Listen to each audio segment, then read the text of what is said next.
কিছুক্ষণ পরেই রিয়া টয়লেট থেকে বের হতেই আমাকে দেখে থমকে গেল। ভয়ার্ত চেহারা নিয়ে রিয়া আমার দিকে এক দৃষ্টিতে তাকিয়ে আছে।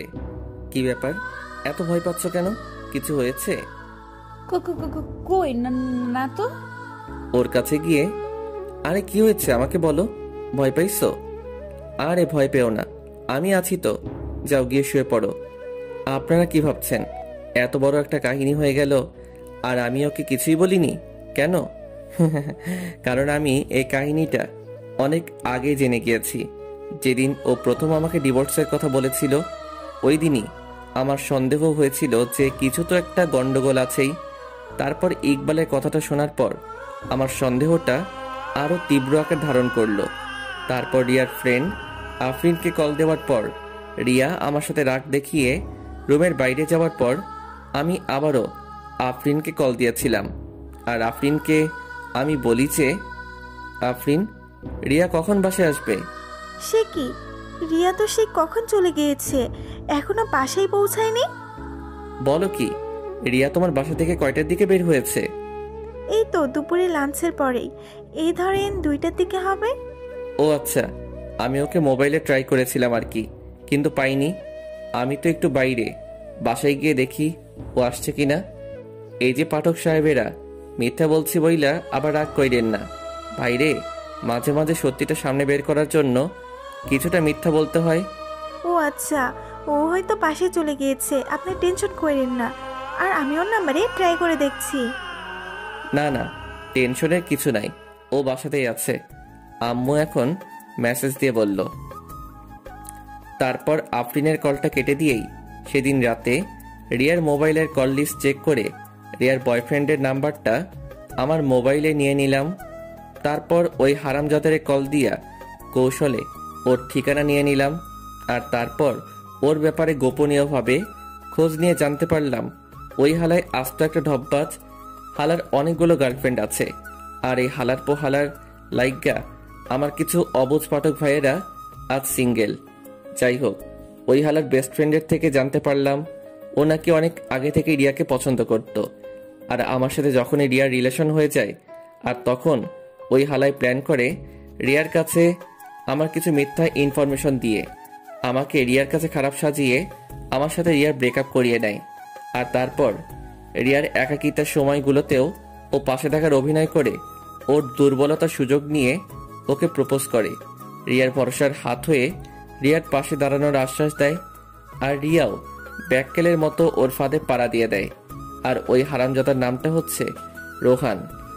আর রোহানের ফ্রেন্ডের সাথে কথা বলে যতটুকু জানতে পারলাম, রিয়া নাকি আমাকে অসম্ভব ভালোবাসত, কিন্তু রুহাইন্নার দেওয়া কিছু ভুল ইনফরমেশনের জন্য ও আমাকে ছেড়ে যেতে বাধ্য হয়েছিল। আর সবকিছু জানার পরও আমি এখনো কেন চুপ আছি, রিয়াকে কেন সবকিছু বলে দিচ্ছি না, এই প্রশ্নটা আপনাদের মনে করে নাড়ছে তো? দেখেন, আমি যদি এখন রিয়াকে সবকিছু বলে দেই তাহলে রিয়া আমাকে বিশ্বাস নাও করতে পারে। তাই আমি আর আমার হারামি দুইটা বেস্টু লইয়া একখান সেই লেভেলের প্ল্যান তৈরি করলাম। আর আমাদের প্ল্যানটা হচ্ছে, রোহান যখনই তার অন্য গার্লফ্রেন্ডের সাথে মিট করতে যাবে তখনই সরাসরি রিয়াকে সেখানে যে কোনো উপায়ে হাজির করে ওই হালার আসল রূপটা রিয়ার সামনে লাইভ উপস্থাপন করব। এই যে পাঠক ভাইয়েরা, আপনারা আবার কাউকে এই প্ল্যানের কথা কইয়েন না, তাইলে রোহাইন্না জেনে গেলে সব প্ল্যান ভেস্তে যাইব। এখন তাড়াতাড়ি ভিডিওতে একটি লাইক কমেন্ট করেন তো। তারপর রিয়া কেমনভাবে যেন আমার দিকে বারবার পিছনে ফিরে তাকাতে তাকাতে রুমে গিয়ে কাচুমাচু হয়ে শুয়ে পড়ল। আর এই যে আমিও যাই একটু ঘুমাই গিয়ে। আপনাদের সাথে কথা বলতে বলতে এমনিতেই আমার সাদের ঘুমের 12টা বেজে গিয়েছে। Good night. তারপর প্রায় 3 দিন পর আমরা আমাদের প্ল্যানের সফলতার দ্বারপ্রান্তে পৌঁছালাম। মানে আজকে রুহাইন্না তার আরেকটা গার্লফ্রেন্ড লইয়া কিশোরগঞ্জ নেহাল পার্কে অবস্থান করিতেছে। আর আমিও রিয়ারে কল দিয়া কইলাম, রিয়া, তোমার আব্বু কিশোরগঞ্জ নেহাল পার্কের সামনে অ্যাক্সিডেন্ট করেছে, তুমি এক্ষুনি ওখানে চলে আসো। আর তারপর প্রায় 13 মিনিট পরেই রিয়া ওখানে এসে হাজির। তারপর দৌড়াতে দৌড়াতে আমার কাছে এসে বলল, স্যার, আব্বু কোথায়? আরে শান্ত হও, তোমার আব্বুর কিচ্ছু হয় নাই। মানে তাহলে আমাকে যে বললা আব্বু অ্যাক্সিডেন্ট করেছে? মানেটা আমার সাথে আসলেই বুঝতে পারবা। তারপর রিয়ার হাত ধরে নেহাল পার্কে প্রবেশ করে রোহানের পিছন থেকে আমি রিয়াকে ওর কাছে নিয়ে গিয়ে, দেখো তো চিনতে পারো কিনা তোমার এই নাগরকে, যার মিথ্যে মায়ে জড়িয়ে গিয়ে আমাকে ভুল বুঝে ছেড়ে গিয়েছিলে, আবার এখন বিয়ের পরও আমাকে আবার ছেড়ে যাচ্ছ এই ভণ্ডটার জন্য। রিয়া রোহানের সামনে যেতেই রোহানের গালে একটা ঠাস করে শব্দ শুই না, বুঝতে পারলাম অ্যাকশন ডাইরেক্ট কেলানিতে চইলা গেছে। ওই হালা, তোর জন্মের ঠিক আছে? তুই নাকি আমার জন্য 13 নদী পার কইরা আমাকে সেফটি দিতে পারবি? এই তার নমুনা? তুই আমাকে কেন ঠকাইলি? তারপর রিয়া পাশে রাখা একটা আইক্কাওয়ালা বাস লইয়া রোহাইন্নারে ইচ্ছা মতো কেলাইতে লাগলো। অবস্থা বেগতিক দেখা রোহাইন্নার সাথে রোহাইন্নার গার্লফ্রেন্ডটাও বেইমানি কইরাল্ল। রিয়ার সাথে যোগ করিয়া রোহাইন্নারে কেলাইতে লাগিল। আর আমিও সেই লেভেলের ভাব লইয়া ক্যামেরাম্যান সাইজ্জা সব অ্যাকশন কাহিনীগুলা শুট করিতে লাগিলাম। তারপর অবস্থা বেগতিক দেখা আমি রিয়া আর ওই মায়াডার কাছে গিয়ে কইলাম, বইন রে, তোরা এই অবুজ পোলাডারে আর মারিস না, বেচারি মইরা যাইব। তারপর দেখলাম মহিলা দুইটা আমার দিকে বাস লইয়া আগাইতে লাগিল। আমি করুণ অবস্থায় পড়িয়া কইলাম, বইন রে, ওই হালারে মার ইচ্ছা মতো মার, তোরা মারতে থাক, আমি তোদের লাইগা ঠান্ডা পানি লইয়া আইতাছি। ইস, বইন দুইটা একেবারে হাঁপাইয়া গেছে। তারপর ফট কইরাই একেবারে হোসাইন বোল্টের গতিতে হাইটটা হাইটটা ঠান্ডা পানি সন্ধানে রওনা হইয়া গেলাম। তারপর পানি লইয়া যেই পৌঁছালাম, দেখি মাইয়া দুইটা রোহান্নারে মাইরা একেবারে হোতাইয়া দিছে। আমি দৌড়াইয়া গিয়ে রোহান্নারে কাছে গিয়ে কইলাম, হাই হাই, তোমরা ওরে মেরে ফেলছো নাকি? উল্টো আরো ওই দুই মহিলা কইল, মেরে ফেলছি, ভালো করছি, নয়তো আরো অনেকগুলা মেয়ের জীবন ও নষ্ট করতো। তারপর রোহাইন্নারে তাড়াতাড়ি অ্যাম্বুলেন্সে কইরা মেডিকেলে পাঠাইয়া ওই মহিলাডারে ওর বাড়িতে পাঠাইয়া আমার সাথে মহিলাডারে আমার সাথে লইয়া বাড়ির উদ্দেশ্যে ভাগা দিলাম। বাড়িতে আইসা ফ্রেশ হইয়া যেই আমার রুমে গেলাম, দেখি মাইয়া আমার সেই লেভেলের দুঃখী ভাব লইয়া চোখের জল ঝরাইতেছে। আমি ওর কাছে গিয়ে, রিয়া প্লিজ কান্না করো না, যা হবার তা তো হয়ে গেছে। তুই না হয় আমারে ভালোবাসিস নাই, তাই একটা মেয়ের সাথে রিলেশন করতে যাইতে পারছিলি, কিন্তু রুহাইন না, তোরা ছেলের জাতিটাই খারাপ। একটু আগে কি বললা আমি অন্য কারোর সাথে রিলেশনে গিয়েছিলাম? মানে? হ্যাঁ, আমার কাছে প্রুফ আছে। প্রুফ কোথা থেকে দেখাবে? আমি তো রিয়া ছাড়া অন্য কারোর সাথে সম্পর্কে যাইনি। কি, কোথায় দেখাও তো। ওর মোবাইলে একটা ভিডিও দেখিয়ে। এই মেয়েটা কে? আমি ভালো করে লক্ষ্য করে বুঝতে পারলাম এটা আদ্রিতা, ও আমার ফ্রেন্ড মামুনের ছোট বোন। এটা তো আদ্রিতা। কয় নাম্বার জিএফ এটা? What are you mad? এটা আমার ফ্রেন্ডের ছোট বোন, বাসায় যাওয়ার জন্য রাস্তায় দাঁড়িয়েছিল রিক্সার জন্য। তো আমিও তখন তাদের বাসার ওই দিকে যাচ্ছিলাম, তাই ওকে ওর বাসায় নামিয়ে দিয়েছি। মিথ্যা কেন বলো? তোমার ওর সাথে রিলেশন আছে। দেখ ভাই, আমি তোর সত্যিটাই বলছি। এখন তুই বিশ্বাস করলে করতে পারিস, আর অবিশ্বাস করলেও করতে পারিস। তোর বিশ্বাস বা অবিশ্বাসে আমার কিচ্ছু যায় আসে না। হ্যাঁ, সেটাই তো। আমি তোমার লাইফে না থাকলেও তো তোমার কিচ্ছু হবে না, তোমার তো আবার অভাব নাই। মুখ সামনে কথা বলবা। আমি আর সবার মতো একজনকে রেখে আরেকজনকে সামলাতে জানি না। ও, তা এখন আমি রিলেশনে গিয়েছি তাতেই দোষ? আর তুমি যে রাস্তায় বসে তোমার নিউ জিএফ অনিতাকে আমাদের বিয়ের 9 দিন পরও নিজের হাতে ফুচকা খাইয়ে দিয়েছ। ওর মুখে এই কথাটা শোনা মাত্রই আর নিজেকে সামলে রাখতে পারলাম না। ওর গালে একটা কষিয়ে থাপ্পড় বসিয়ে দিলাম। গালে হাত দিয়ে আমার দিকে অবাক হয়ে তাকিয়ে চোখের কোণে পানি টলমল করছে। সাত, তুমি? হ্যাঁ, আমি অনেক সহ্য করছি তোমার ফালতু বকবকানি, মিথ্যা অপবাদ, আর কত দিবা। আমার লাইফটা তুমি বরবাদ করে দিয়েছ। আনিতা আমার ভাগ্নি হয়, ও মাত্র ক্লাস 6-এ পড়ে, আর তুমি ওকেও রেহাই দিলা না। একটা মানুষের মনের চিন্তাধারা যে এতটা নীচ আর জঘন্য হতে পারে তা আমার ভাবা ছিল না। আর শুনো, আমি এই রিয়া ছাড়া আর অন্য কাউকে মন দিতে পারিনি, তাই অন্য কারোর সাথে সম্পর্কেও জড়াতে পারিনি। তুমি আদ্রিতা আর আনিতার সাথে কথা বলে দেখতে পারো, আর এই দুজনেই তোমার কথা খুব ভালোভাবে জানে, আর তারা এও জানে তুমি আমার বিবাহিতা স্ত্রী। কি? তাহলে আফরিনও আমার সাথে বেইমানি করলো? মানে? চলো এক্ষুনি আফরিনের বাসায় যাব। তোমার প্রয়োজন থাকলে তুমি যাও, আমি যেতে পারবো না। আমার হাতটা ছেড়ে দিয়ে, ও তার মানে তোমার মনে ভেজাল আছে, তাই তুমি যেতে চাচ্ছ না। আচ্ছা ঠিক আছে চলো। তারপর রিয়াকে নিয়ে বাইকে করে সোজা আফরিনের বাসার উদ্দেশ্যে রওনা হলাম। প্রায় 10 মিনিট পর আফরিনের বাসায় পৌঁছে কলিং বেল চাপ দিতেই আফরিন দরজা খুলে আমাদের দুজনকে একসাথে দেখে কিছুটা ভয় পেয়ে গেল। রিয়া, এই সময় তুই? আমাকে তো আসার আগে জানালিও না। আচ্ছা, তোমার শরীরের অবস্থা এখন কেমন? জি ভাইয়া, ভালো। কি রে আফরিন, ঘরে আসতে বলবি না? হ্যাঁ, সে কি, ঘরে আয়। তারপর আমি আর রিয়া আফরিনের ঘরে যেতেই রিয়া আফরিনকে জিজ্ঞেস করলো, আফরিন, তোর হাজবেন্ড কোথায়? ও তো অফিসে একটু বাইরে গিয়েছে।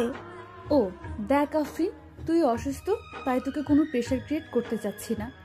তুই শুধু এতটুকু বলে দে যে আমি তোর কি ক্ষতি করেছি যার জন্যে আমাকে তুই এত বড় শাস্তি দিলি। আমি আবার কি করলাম?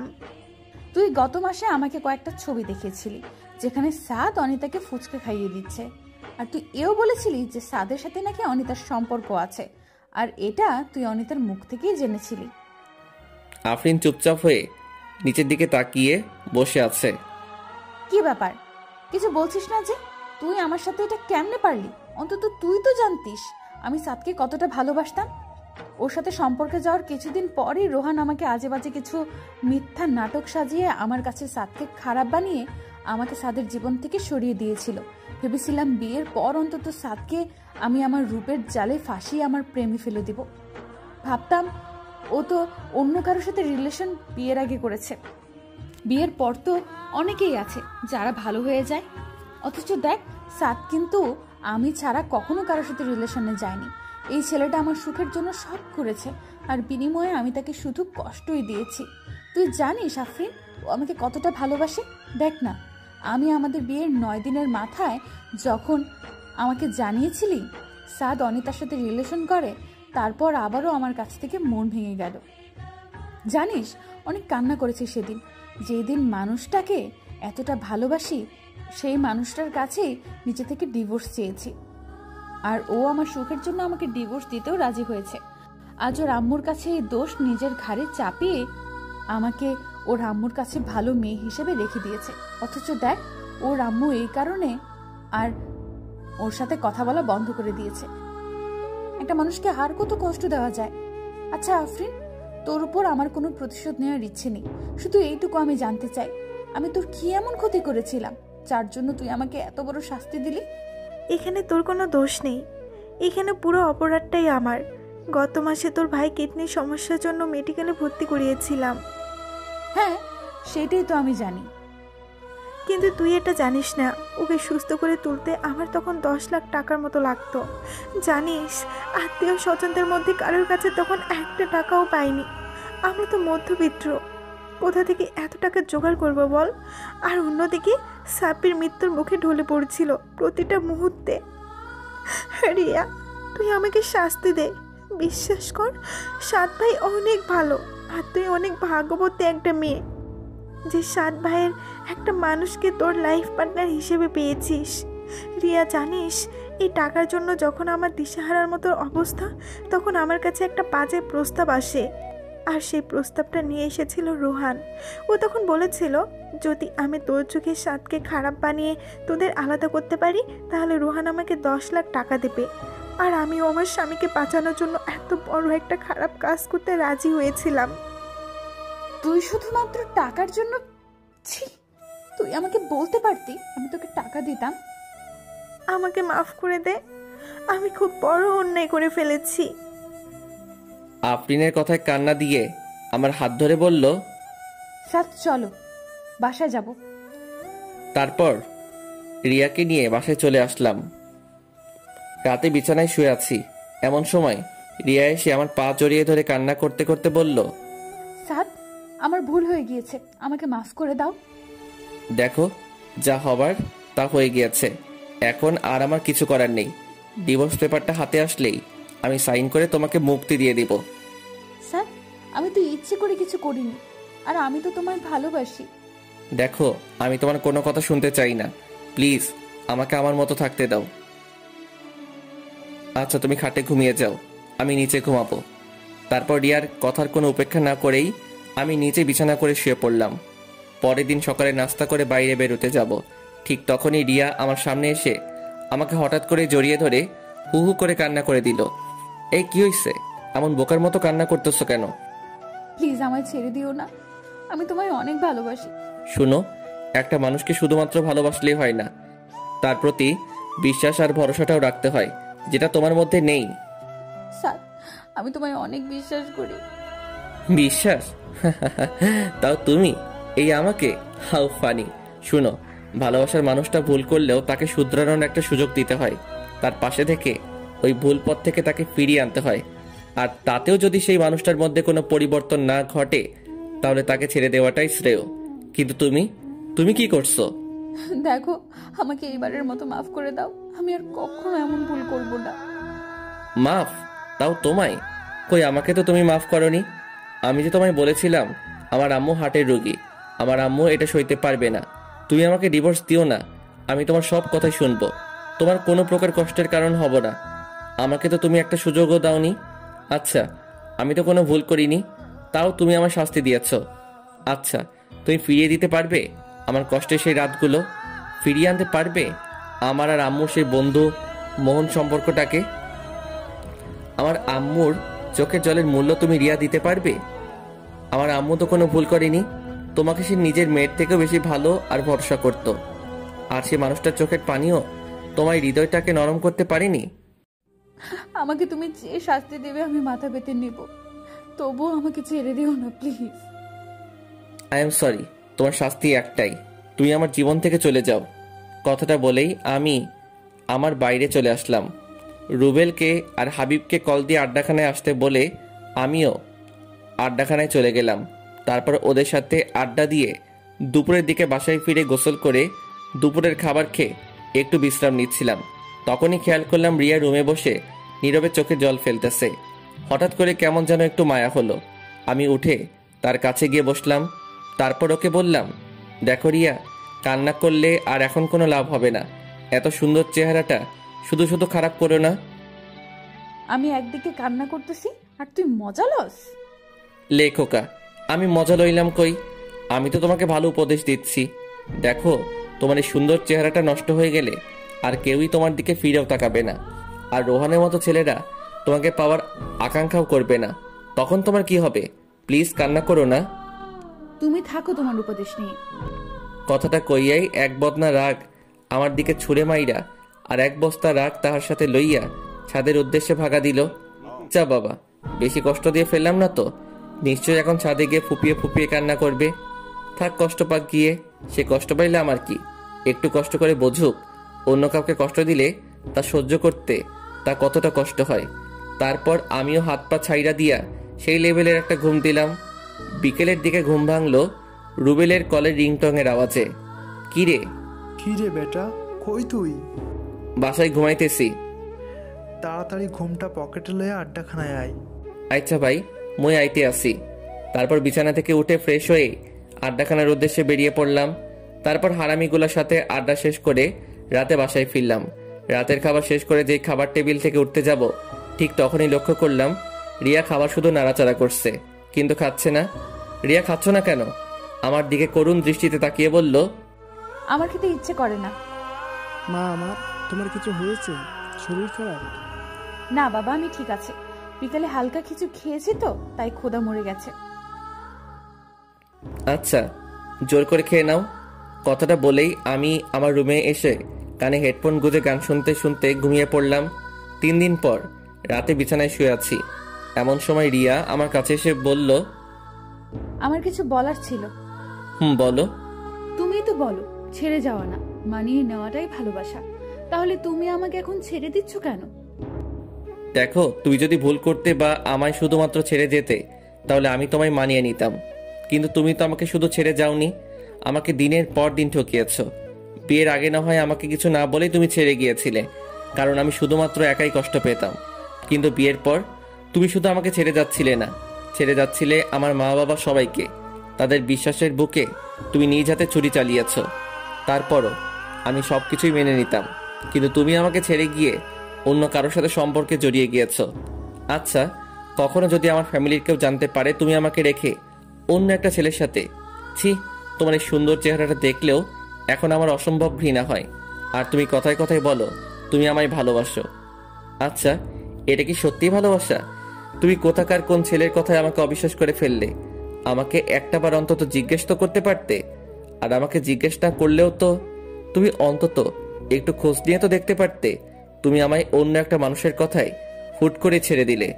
তা কাল যে অন্য কেউ এসে তোমাকে একটা বানিয়ে মিথ্যা প্রুফ দেখাইলো, আবার আমাকে ছেড়ে যাবা না, তার কোনো ভরসা তো নেই। আগে ভালোবাসার মানুষটাকে বিশ্বাস করতে শেখো, নয়তো জীবনে সবটুকু ভালোবাসা উজাড় করে দিলেও তুমি তার সাথে কখনোই সুখী হবা না। সুখটা হচ্ছে আমাদের নিজের রুচির আর বিলাসিতার উপর নির্ভর করে। যার রুচি আর বিলাসিতা যত কম, তার সুখ ততই বেশি। যাও, অনেক রাত হয়েছে, ঘুমিয়ে পড়ো। আচ্ছা, আমাকে কি কখনো তুমি মাফ করবে না? রিয়া, ঘুমাও গিয়ে, অনেক রাত হয়েছে। তার মানে আমাকে তুমি মাফ করবেই না? রিয়া প্লিজ, ডিস্টার্ব করো না তো, ঘুমাও প্লিজ। পরের দিন বিকেলের দিকে হারামিগুলোর সাথে আড্ডা দিতেছি। এমন সময় আম্মুর কল পেয়ে অনেকটাই চমকে উঠলাম। আম্মু আমার সাথে রিয়া আর আমার ডিভোর্সের কথাটা জানার পর আর আমার সাথে কথা বলেনি, আর আজ কল দিয়ে দিল। আমি তাড়াহুড়ো করে কলটা রিসিভ করতেই ওপাশ থেকে আম্মু ভয়ার্থ কণ্ঠে বলে উঠল, সাদ, বাসায় আয় এক্ষুনি। রিয়া কেমন যেন করছে, মনে হয় উল্টোপাল্টা কিছু খেয়েছে, ওর অবস্থা খুবই খারাপ, তুই তাড়াতাড়ি আয়। আমি আর এক মুহূর্তের জন্য দেরি না করেই বাসার উদ্দেশ্যে দৌড় দিলাম। আমার এমন পাগলামো দেখে রুবেল আর হাবিবও আমার সাথে সাথে দৌড় দিল। সাদ, কি হয়েছে? আমি কিছু বলতে পারছি না, শুধু দৌড়াচ্ছি। সাদ প্লিজ, কি হয়েছে বল। প্লিজ তোর আমার সাথে আয়, রিয়ার কি যেন হয়েছে। তারপর বাসায় পৌঁছে যে রিয়ার কাছে গেলাম, দেখি ওর মুখ দিয়ে লাল বেড়ে হচ্ছে আর অনেক বমি করতেছে। ওকে আমি কোলে নিতেই ওর হাত থেকে বিষের একটা ছোট ফ্লোরে পড়ল। সর্বনাশ হয়ে গেছে, রিয়া তো বিষ খাইছে। সাদ, আমি গাড়ি বের করছি, তুই রিয়াকে বাইরে নিয়ে আয়। তারপর রিয়াকে কোলে নিয়ে গাড়িতে উঠিয়েই মেডিকেলের উদ্দেশ্যে রওনা হলাম। মেডিকেলে পৌঁছেই তাড়াহুড়ো করে রিয়াকে ইমার্জেন্সিতে ভর্তি করালাম। আমি অপারেশন থিয়েটারের বাইরে বসে আছি। এমন সময় আব্বু এসে আমার কাছে এসে আমার পিঠে হাত রেখে, চিন্তা করিস না বাবা, সব ঠিক হয়ে যাবে। হ্যাঁ, ওর কিছু হয়ে গেলে আমি ওর আব্বু আম্মুকে কি জবাব দেব? এই, তুই এভাবে বলছিস কেন? সব ঠিক হয়ে যাবে তো। তাই যেন হয়। প্রায় ঘন্টাখানেক পরেই অপারেশন থিয়েটার থেকে ডক্টর বেরিয়ে আসলো। আমি ডক্টরের কাছে গিয়ে জিজ্ঞেস করলাম, ডক্টর, রোগীর কি অবস্থা? আপনারা সঠিক টাইমে নিয়ে আসতে পেরেছেন, তাই রুগীর তেমন কোনো প্রবলেম হয়নি। রুগী ঠিক আছে, আপনি চাইলে একা গিয়ে ওনার সাথে দেখা করতে পারেন, তবে লক্ষ্য রাখবেন রুগী যেন বেশি কথা না বলে। তারপর আমি রিয়ার কাছে যেতেই দেখি রিয়া নিথর হয়ে বেডে শুয়ে আছে। আমি ওর কাছে গিয়ে ওর কাছে বসে ওর মাথায় হাত বুলাতে বুলাতে বললাম, এখন কি কিছুটা ভালো লাগছে? তুমি এই বোকামোটা না করলেও পারতে, যদি একটা কিছু হয়ে যেত। তাহলে তো ভালোই হতো, সবাই মুক্তি পেয়ে যেত। আমার মতো মেয়েদের এই পৃথিবীতে না থাকাই ভালো। অন্তত আমার জন্য অনেকগুলো মানুষের জীবনের সুখগুলো হারিয়ে যেত না। তোমরা মেয়েরা একটা জিনিস খুব ভালো পারো, সেটা কি জানো? অভিমান। এই অভিমানটা কখনো অন্য কারোর উপর দেখিয়ে বেশ কয়েকটা মানুষের জীবন বিপাকে ফেলে দাও, আবার কখনো নিজের উপর দেখিয়ে বোকার মতো নিজেকে শেষ করে দাও। আচ্ছা, তোমরা কি এটা পারো না যে যেই ভুলগুলোর জন্য আজকে তোমার জীবনটাকে শেষ করে দিতে হচ্ছে, নিজের অভিমানটাকে কাজে লাগিয়ে সেই ভুলগুলো শুধরে নিতে পারো না? একটা কথা সবসময় মনে রাখবে, হেরে যাওয়া না, লড়াই করে বেঁচে থাকার নামই জীবন। আমি কার জন্য লড়াই করব, কার জন্য বেঁচে থাকবো? আমার সবকিছুই যে আমি শেষ করে দিয়েছি। দেখো রিয়া, জীবনে সবকিছু যেখানে শেষ হয়ে যায় সেখান থেকে আবার নতুন করে শুরু করতে হয়। তুমি রেস্ট নাও, আমি ডক্টরের সাথে একটু কথা বলে আসতেছি। কথাটা বলেই আমি ডক্টরের কাছে যাওয়ার জন্য যেই পা বাড়ালাম, তখনই রিয়া আমাকে পেছন থেকে ডাক দিল। সাদ, পিছনে ফিরে ওর দিকে তাকিয়ে বলো। তুমি আমার আব্বু আম্মুকে এই ব্যাপারে কিছু জানিও না প্লিজ। আমি আর কাউকে কষ্ট দিতে চাই না। আচ্ছা, তুমি রেস্ট নাও, তোমার আব্বু আম্মু কিছু জানবে না। তারপর ডক্টরের সাথে কথাবার্তা বলে যতটুকু বুঝতে পারলাম, অন্তত 3 দিন রিয়ার মেডিকেলে অ্যাডমিট থাকা লাগবে। রাত প্রায় 2টা। আমি রিয়ার পাশে বসে বেডের উঁচু মাথাটায় হাত দিয়ে তার উপর মাথা রেখে ঘুমিয়ে গিয়েছি। রিয়ার ঝাঁকুনিতে ঘুম ভাঙল। আমি হন্তদন্ত করে উঠে চোখ কসলাতে কসলাতে বললাম, তোমার কি খারাপ লাগছে? আমার দিকে অসহায়ের মতো তাকিয়ে বলল, আমার না খুব ক্ষুধা লেগেছে, আমাকে কিছু খেতে দাও না। আমার বুকের ভেতরটা অজানা মায়ায় হুট করে কেঁপে উঠল। ওর এই খাবার চাওয়ার ভঙ্গিমাটা এতটাই করুণ আর কষ্টের ছাপ বজায় রাখছিল। ইচ্ছে হচ্ছিল নিজের কলিজাটা ওকে দিয়ে দেই, কিন্তু ও তো এখন চাইলেই খেতে পারবে না। ডক্টরের পারমিশন ছাড়া খাওয়াতে গেলে অনেক বড় ধরনের কোনো অ্যাক্সিডেন্ট ঘটে যেতে পারে। তাই ওকে সান্ত্বনা দিয়ে বললাম, এই তো লক্ষ্মী, সকাল হয়ে গিয়েছে, আর একটু ঘুমাও, সকাল হলেই তোমায় আমার নিজের হাতে খাইয়ে দিব। আমার দিকে কিছুক্ষণ তাকিয়ে থেকেই চোখটা বুজে ঘুমানোর চেষ্টা করলো। তারপর সকালে ডক্টর আসার পর রিয়াকে চেক আপ করে ডক্টর জানালো যে দুপুরের দিকে তাকে খাওয়ানো যাবে, তবে খুব অল্প পরিমাণ খাবার খাওয়াতে হবে। তারপর আমি রিয়ার কাছে যেতেই রিয়া বলল, তুমি টেনশন করো না তো, ডক্টর যা বলেছে আমি সব শুনেছি। আমি এখন একটু ঘুমাই, আর তুমি খেয়ে নাও। না খেয়ে খেয়ে কতটা শুকিয়ে গিয়েছো। আচ্ছা তুমি ঘুমাও, আমি খেয়ে নেব নে। না, তুমি এক্ষুনি খাবা, যাও খেয়ে নাও। আমি ঘুমাচ্ছি। কি হলো?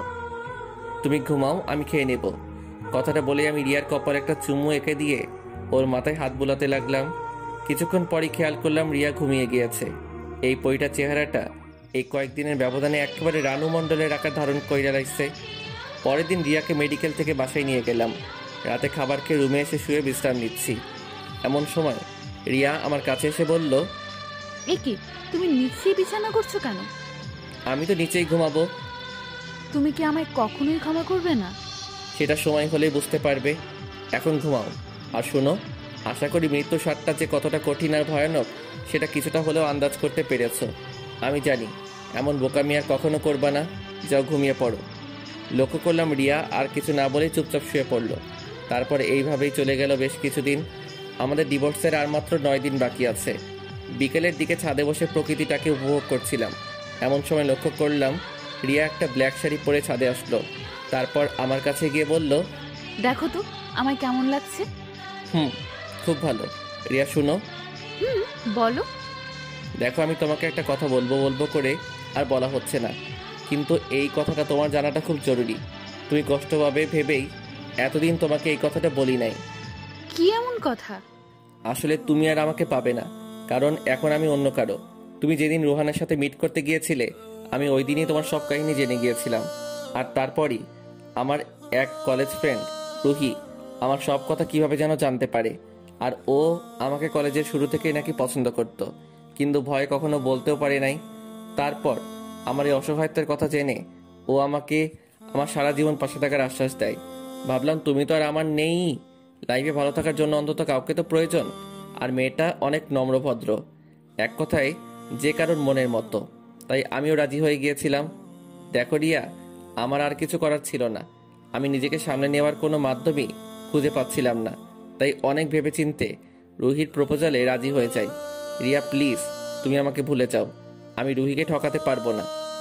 স্তব্ধ হয়ে আমার দিকে তাকিয়ে আছে। মুখে কোনো আওয়াজ নেই, আছে শুধু একরাশ হতাশা আর চোখের জল। ও রিয়া আর কিছু না বলেই ছাদ থেকে নিচে চলে যেতে লাগলো। বেচারি নিশ্চয়ই এখন রুমে গিয়ে ফুপিয়ে ফুপিয়ে কান্না করবে। তারপর দেখতে দেখতেই আরো 4টা দিন কেটে গেল, আর মাত্র 5টা দিন। তারপরই আমার আর রিয়া রাস্তা আলাদা, দুজন দুই দিকে। কেউ কাউকে চাইলেই দেখতে পারবো না, চাইলেই তার সাথে ঝগড়া করতে পারবো না। কেউ আর আমাকে জ্বালাবেও না। আমারও আর কারো জন্য সময় মতো বাসায় ফিরতে হবে না। আমরা দুজনেই মুক্ত হয়ে যাব। কারোরই কোনো ধরনের প্যারা থাকবে না, থাকবে না কারো অভিযোগ। আচ্ছা, আমরা দুজন আলাদা হলেই কি সব ঠিক হয়ে যাবে? আমরা সত্যি দুজন দুজনকে ছাড়া হ্যাপি থাকবো? কথাগুলো আমাদের বাসার করিডোরে দাঁড়িয়ে ভাবছি। ঠিক তখনই কারো ঠান্ডা আর শীতল হাতের স্পর্শে পিছনে ফিরে তাকাতেই দেখি আম্মু। আম্মু তুমি? হ্যাঁ আমি। তোরা তো নিজেদের ইচ্ছেতেই আলাদা হয়ে যেতে চাচ্ছিস। আচ্ছা, তোরা আলাদা হয়ে গেলে কি ভালো থাকবি? তোদের সমস্যাটা কি জানিস? কি? তোদের ইগো। এই ইগোটাকে তোরা প্রাধান্য দিতে গিয়ে তোরা নিজেরাই হেরে যাচ্ছিস, আর জিতে যাচ্ছে ইগো। একটু ভেবে দেখিস, রিয়া এই পর্যন্ত যা যা করেছে আমি সব কিছুই জানি। মানে তুমি কি জানো? রোহানের ব্যাপার থেকে শুরু করে সব কিছুই জানি। তবে মেয়েটা না বুঝে ভুল করে ফেলেছে, তাই বলে তুই ওর মতো ভুল করবি? কথাটা বলেই আম্মু রুমের দিকে পা বাড়ালো। আমারও কেন যেন কিছু ভালো লাগছিল না, তাই রুমে গিয়ে একটু ঘুমানোর চেষ্টা করলাম, কিন্তু কিছুতেই ঘুম আসছিল না। এমন সময় রিয়া এসে বলল, তুমি কি ফ্রি আছো? কিন্তু কেন? না মানে একটু আমাদের বাসায় যাবা? আব্বু আম্মুকে খুব দেখতে ইচ্ছে করছে। কিছুদিন পরেই তো একবারের জন্য তোমার আব্বু আম্মুর কাছে চলে যাবে। এই কথাটা বলতে গিয়েও কেন যেন বলতে পারলাম না। আচ্ছা কখন যাবে? মুখে মলিন হাসি বজায় রেখে বলল, বিকেলে। আচ্ছা ঠিক আছে। তারপর বিকেল হতেই রিয়াকে নিয়ে ওর বাসার উদ্দেশ্যে রওনা হলাম। গাড়িতে বসে আছি, এমন সময় রিয়া আমাকে বলে উঠল, সাদ, এইটা হয়তো আমাদের বাসায় তোমার শেষ যাওয়া, তাই না? হয়তো। আচ্ছা, তোমার হাতটা একটু ধরতে পারি? আমি রিয়ার দিকে তাকাতেই দেখি ও কান্না করতেছে। ধরো। আর শুনো, এখন আর কান্না করে কোনো লাভ হবে না, নিজেকে সামলে নেওয়ার চেষ্টা করো। বিলিভ করো, আমি না অনেক ট্রাই করেছি, কিন্তু আমি কি করব, আমি যে পারছি না। সময় নাও, আস্তে আস্তে সব ঠিক হয়ে যাবে। কিছুক্ষণ পরেই আমরা আমাদের গন্তব্যে পৌঁছালাম, মানে আমার শ্বশুর বাড়িতে। তারপর শ্বশুর বাড়িতে যেই পা রাখলাম, আমার মহামান্য শ্বশুর মশাই আমাকে দেখিবা মাত্রই মুখে এক গাঁটটি হাসি বজায় রাখা আমার দিকে এগোতে এগোতে বলল, আরে আমার জামাই বাবা আসছে, তা এতদিন পর আমার কথা মনে পড়লো? আব্বাজান, আমার তো আপনার কথা প্রতি মুহূর্তেই মনে পড়ে, তাই তো আপনাকে দেখতে চলে এলাম। তা আব্বাজান, আপনি ভালো আছেন তো? বাবা, তুমি চলে আসছো না, এখন তো এমনিতেই ভালো থাকুন। যাও বাবা, ফ্রেশ হয়ে রুমে গিয়ে একটু বিশ্রাম করে নাও। তারপর শাশুড়ি আম্মার খোঁজ খবর নিয়েই ফ্রেশ হয়ে রুমে এসে বিশ্রাম নিচ্ছি। এমন সময় আমার শাশুড়ি আম্মা আয়শা আমার আব্বু আম্মু সহ আমার 14 গোষ্ঠীর খোঁজ খবর লইয়া আবারও আমার একা রুমে থইয়া আমার শাশুড়ি আম্মা ভাগা দিল। তারপর ঘন্টাখানেক শ্বশুর বাড়িতে কাটাইয়া আবারও রিয়ারে লইয়া আমাদের বাসার উদ্দেশ্যে রওনা হইলাম। পরের দিন আর মাত্র 2 দিন, এই 2টা দিনই আমি আর রিয়া একসাথে থাকতে পারবো। তারপরই সব শেষ। দুপুরের দিকে মোবাইলের কলের রিংটংটা বেজে উঠতেই দেখি রুবেলের কল। কি রে সাদ, তুই এক্ষুনি একটু আমাদের আড্ডাখানায় আয় তো। এখন আসতে পারবো না, আমার ভালো লাগছে না। দোস্ত, খুব জরুরি দরকার, প্লিজ তুই আয়। কি যেন কিভাবে বলে দিলাম। আচ্ছা ঠিক আছে, আসতেছি। তারপর হাতে টি শার্টটা নিয়ে আড্ডাখানার উদ্দেশ্যে বেরিয়ে পড়লাম। ওখানে যেতেই দেখি রুবেলের সাথে রিয়ার আব্বু বসা। আমি রিয়ার আব্বুর কাছে গিয়েই, আব্বা আপনি এখানে, তো বাসায় চলেন। উনি দাঁড়িয়ে আমার কাঁধের উপর হাত দিয়ে একটা দীর্ঘশ্বাস ছাড়ে। না বাবা, বাসায় যাব না। সে কি, কেন? তুমি অন্তত আমাকে জানাতে পারতে, তোমরা নিজেদের ইচ্ছা অনুযায়ী আলাদা হয়ে যাচ্ছ। আব্বা, আপনি এসব কেমনে জানলেন? কালকে রিয়াকে দেখে কেমন যেন মন মরা লাগছিল। পরে দেখলাম যে রিয়া ওয়াশরুমে গিয়ে কান্না করতেছে। আমার তখনই সন্দেহ হয় তোমাদের মধ্যে কিছু একটা হয়েছে। তারপর খোঁজ খবর নেওয়ার পর জানতে পারলাম তোমরা আলাদা হয়ে যাচ্ছ। আচ্ছা, তোমাদের সমস্যাটা ওটাও আমি জানতে চাই না, শুধু আমার কষ্টটা এখানেই তোমরা আমাদের কিছু না জানিয়েই।